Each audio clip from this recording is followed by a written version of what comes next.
जिहाद से डरने वालों, तुम कहीं रहो, मौत तो तुम्हें आकर रहेगी, खा मजबूत कलों में रहो। वो अल्लाह के पैगंबर की मर्जी के बरखिलाफ बैठ रहने से खुश हुए और इस बात को नापसंद किया कि अल्लाह की राह में अपने माल और जान से जिहाद करें, और दूसरों से भी कहने लगे कि गर्मी में मत निकलना।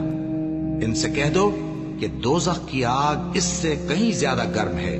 काश ये इस बात को समझते, और अगर वो निकलने का इरादा करते तो उसके लिए सामान तैयार करते। लेकिन अल्लाह ने उनका उठना और निकलना पसंद ही ना किया, तो उनको हिलने जुलने ही न दिया। और उनसे कह दिया गया कि जहां माजूर बैठे हैं तुम भी उनके साथ बैठे रहो।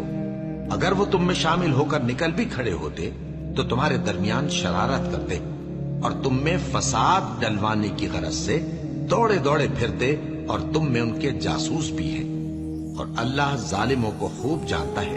ये पहले भी तालिब फसाद रहे हैं और बहुत सी बातों में तुम्हारे लिए उलट फेर करते रहे हैं, यहाँ तक कि हक आ पहुंचा और अल्लाह का हुक्म गालिब हुआ और वो बुरा मानते ही रह गए।